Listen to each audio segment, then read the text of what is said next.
সর্বপ্রথম আমার সালাম ও কদমবুচি গ্রহণ করবেন।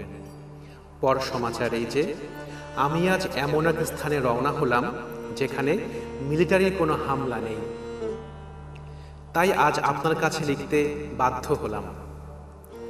আমার সমস্ত দোষ, তাই আপনি আমার অন্যায় বলতে যা কিছু আছে সমস্ত ক্ষমা করে দিবেন।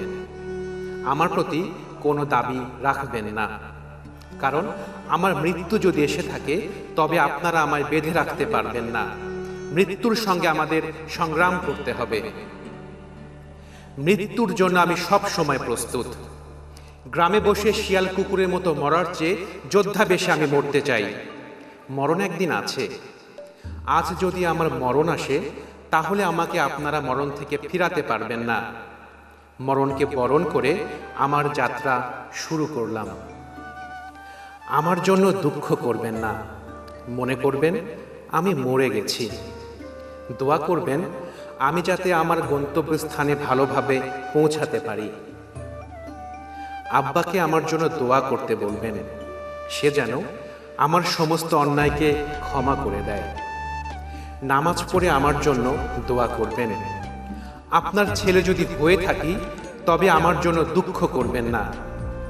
বাড়ির সবার কাছ থেকে আমার দাবি ছাড়াবেন।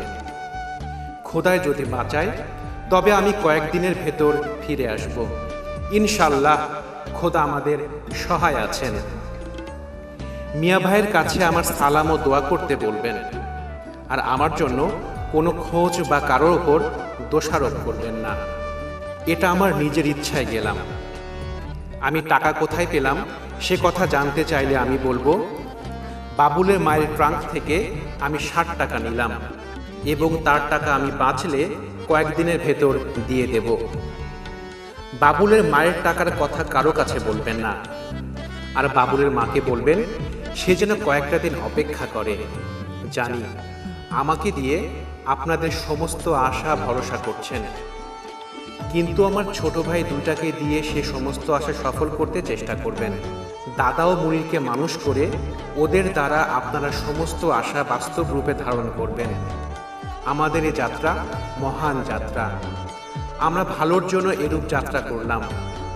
অতি দুঃখের পর এদেশ থেকে চলে গেলাম। দোয়া করবেন। খোদা হাফেজ। ইতি আপনার হতভাগা ছেলে আমি।